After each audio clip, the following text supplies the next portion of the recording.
அனைவருக்கும் என் இனிய வணக்கம். எப்பொருள் எத்தன்மையதாயினும் அப்பொருள் மெய்ப்பொருள் காண்பது அறிவு என்கின்ற வள்ளுவனின் தத்துவத்தை விளக்கப் போகின்ற ஒரு கதையைத்தான் நாம் இப்பொழுது பார்க்க போகிறோம். வாங்க கதைக்குள்ளே போகலாம். ஒரு ஊரில் ஒரு ராஜா இருந்தான். அவனுக்கு ஆன்மீகத்தில் ஈடுபடணும்னு ஆசை வந்தது. தவம் செய்யணும் அப்படின்னு நினச்சான். என்னதான் நம்மளுக்கு தெரிஞ்ச மந்திரமாக இருந்தாலும் அதை ஒரு ஞானிகிட்ட உரிய முறைப்படி தீட்சை வாங்கிக்கிட்டு ஜபிக்கும் பொழுதுதான் அதற்கு உண்டான பலன் கிடைக்கும் என்று அவன் சாஸ்திரத்தில் படிச்சிருந்தான். அதனால தொலை தூரத்தில் இருக்க ஒரு ஞானியை பற்றி அவன் கேள்விப்பட்டிருந்தான். அவர் மிகப்பெரிய ஞானி அப்படின்ட்டு. அதனால அவரை தேடிட்டு போய் அவர்கிட்ட தீட்சை வாங்குறதுன்னு முடிவு பண்ணான். தன்னுடைய பரிவாரங்களோட அவன் கிளம்பி போனான். அதே மாதிரி அந்த மலைச்சாரலில் பசுமையான அடர்ந்த அருமையான ஒரு காட்டுக்கு நடுவில் அந்த ஆசிரமம் இருந்ததை பார்த்தான். நேராக உள்ளே போயிட்டு அந்த முனிவருடைய காலில் சாஷ்டாங்கமாக விழுந்து எழுந்து பணிந்து நின்றான். அரசன் பிரம்மஞானியை பார்த்து, நான் ஒரு சிவபக்தன், எனக்கு நீங்கள் மந்திர தீட்சை கொடுக்க வேண்டும் என்று கேட்டுக்கொண்டான். பிரம்மஞானி அவரை பார்த்தார். அரசர் மந்திர தீட்சை பெறுவதற்கு போதிய மனப்பக்குவம் இல்லாதவராக இருக்கிறார். அவருக்கு மந்திர தீட்சை பெறும் தகுதி இல்லை என்பதை நன்றாக புரிந்து கொண்டார். அதனால, அரசே, நீங்கள் மந்திர தீட்சை பெறுவதற்கு உரிய காலம் இன்னும் வரவில்லை. நீங்கள் மந்திர தீட்சை பெறுவதற்கு சில ஆண்டுகள் காத்திருக்க வேண்டும். நான் இப்பொழுது உங்களுக்கு மந்திர தீட்சை தருவதற்கில்லை என்று சொன்னார். நாம் ராஜாவாக இருக்கிறோம், அதுலேயும் சிவபக்தனாக இருக்கோம். நாம் போய் கேட்ட உடனே பிரம்மஞானி நம்மளுக்கு தீட்சை கொடுத்துருவாரு அப்படின்னு 100% நம்பி வந்த ராஜனுக்கு இது மிகப்பெரிய ஏமாற்றமாக இருந்தது. ஏமாற்றத்தினோடவே அரண்மனைக்கு திரும்பி வந்தார். அரண்மனைக்கு திரும்பிட்டு, எனக்கு பிரம்மஞானி மந்திரோபதேசம் தர மறுத்துட்டாரு, ஆனால் நான் எப்படியும் மந்திர தீட்சை பெற்றே ஆக வேண்டும், அதுக்கு என்னதான் வழி அப்படின்னு சொல்லிட்டு அமைச்சர்களெல்லாம் கலந்து ஆலோசித்தார். அப்போ ஒரு அமைச்சர் சொன்னார், நம்ம நாட்டிலேயே நிறைய மகா பண்டிதர்கள்லாம் இருக்காங்க, நீங்கள் சொன்னீங்கன்னா உடனே மந்திர தீட்சைக்கு உரிய ஏற்பாட்டை நான் செய்கிறேன் அப்படின்னு சொல்லியிருந்தார். அப்படியா, உடனே ஏற்பாடு செய்யுங்கள் அப்படின்னாரு. அமைச்சரும் சமஸ்கிருத பண்டிதரோட தொடர்பு கொண்டு உரிய ஏற்பாடுகளை எல்லாம் செஞ்சார். சமஸ்கிருத பண்டிதர் ஒரு நல்ல நாளில் அரண்மனைக்கு வந்தார். அவர் மன்னனுக்கு மந்திரோத உபதேசம் செஞ்சு வச்சார். அவருக்கு அரசன் நிறைய வெகுமதிகள் கொடுத்தான். ஒருவரை நமக்கு செய்ய முடியாதுன்னு சொன்ன விஷயத்தை இவர் செஞ்சு கொடுத்தாருன்ற சந்தோஷம் அவனுக்கு. அதனால் நிறைய வெகுமதிகள் கொடுத்தார். அதை வாங்கின பண்டிதருக்கு ரொம்ப சந்தோஷம். இப்போ எனக்கு மந்திர தீட்சை கிடைச்சிருச்சு, எனக்கு மந்திர தீட்சை செஞ்சு தரமாட்டேன்னு சொன்னார் அந்த பிரம்மஞானிக்கு சரியான பாடம் கற்பிக்கிறேன் பார் அப்படின்னு வீரர்களை அழைத்து, எனக்கு மந்திர தீட்சை தர மறுத்த அந்த பிரம்மஞானியை கைது செய்து அரசவையில் கொண்டு வந்து நிறுத்துங்கள் அப்படின்னார். வீரர்களும் அரசன் சொன்னபடியே பிரம்மஞானியை கைது செய்து அரசவையில் கொண்டு வந்து நிறுத்தினாங்க.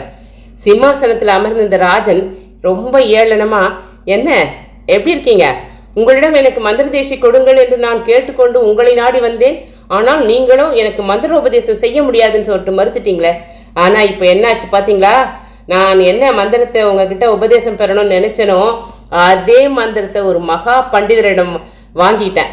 உங்களிடம் நான் மந்திர தீட்சை தரும்படி கேட்டதுக்கு நீங்கள் ரொம்ப ரொம்ப பிகு பண்ணிட்டீங்களே. ஓம் நம சிவாய, இதுதானே மந்திரம், இந்த மந்திரத்தை எனக்கு தருவதற்கு தானே நீங்கள் மறுத்தீங்க. பிறகு என்ன ஆயிட்டு பார்த்தீங்களா, இப்போ நான் விரும்பியபடி எனக்கு மந்திர தீட்சை கிடைச்சிடுச்சு அப்படின்னு ஆணவத்தோடு சொன்னான். அதை கேட்ட பிரம்மஞானி, அரசே, நான் சொல்லுகிறபடி சிறிது நேரம் நீங்கள் நடந்து கொள்ள வேண்டும் என்று கேட்டுக்கொள்ளுகிறேன் என்றார். அரசனும் சம்மதித்தான். சற்று நேரம் உங்கள் அரியணையில் நானும், நான் நிற்கும் இடத்தில் நீங்களும் இருக்க வேண்டும் என்று கேட்டுக்கொண்டான்.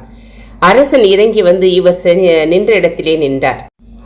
பிரம்மஞானி அரசனுடைய அரியணையிலே சென்று அமர்ந்தவுடன், இந்த அரசனை உடனடியாக கைது செய்யுங்கள் அப்படி என்று ஆணையிட்டார். எல்லோரும் பிரமித்து போய்விட்டார். வீரர்கள் திகைத்து நின்றார்கள். அரியணையில் அமர்ந்திருப்பவர் சொல்வதை நாம் கேட்க வேண்டும், ஆனால் அவரும் நம்முடைய மகாராஜாவை கைது செய்ய சொல்லுகிறாரே அப்படின்னு திகைச்சு போய் நின்னான். அமைச்சர்கள்லாம் அதிர்ச்சி அடைஞ்சு போயிருந்தாங்க. மக்கள்லாம் பிரமிச்சு போய் நின்றுட்டு இருந்தாங்க. ராஜாவுக்கு வந்ததே கோபம். வீரர்களே, உடனடியாக சென்ற அந்த பிரம்மஞானியை கைது செய்யுங்கள் அப்படின்னார். அவ்வளவுதான். அடுத்த வினாடி எல்லாரும் ஓடி போயிட்டு அவரை கைது செஞ்சிட்டாங்க. அப்போ அந்த பிரம்மஞானி அரசனை பார்த்து சிரிச்சபடியே சொன்னார், அரசே, இப்பொழுது இங்கு நடந்ததில் உங்கள் கேள்விக்குரிய பதிலும் இருக்கிறது. இதுதான் மெய்ஞானி ஒருவரிடம் மந்திர தீட்சை பெறுவதற்கும் பண்டிதர் ஒருவரிடம் மந்திர தீட்சை பெறுவதற்கும் உள்ள வேறுபாடு. நான் உங்களை கைது செய்யும்படி இங்கிருந்த வீரர்களுக்கு கட்டளையிட்டேன். ஆனால் என் கட்டளை அவர்கள் நிறைவேற்றவில்லை. நான் அரசனுக்குரிய அரியணையிலே தான் அமர்ந்திருந்தேன், உத்தரவு பிறப்பித்தேன். என்றாலும் என் உத்தரவை இங்கு யாரும் பொருட்படுத்தவே இல்லை.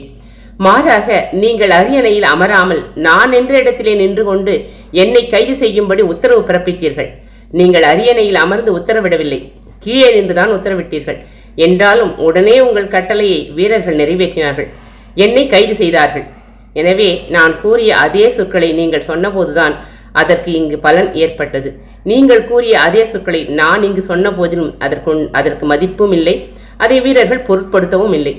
இதுபோல்தான் அரசே, மந்திரோபதேசம் செய்யும் பொழுது குருமார்கள் சீடர்களுக்கு வழங்கும் மந்திரம் ஒரே மந்திரமாக இருக்கலாம்.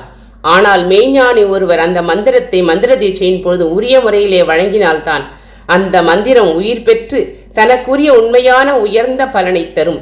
இறை அனுபூதி பெறாத ஒருவர் அவர் சாஸ்திரங்களை எல்லாம் ஏராளமாக படித்தவராக இருந்தாலும் கூட அதே மந்திரத்தை தந்தாலும் அதற்குரிய உயர்ந்த பலன் இருக்காது என்று சொன்னார்.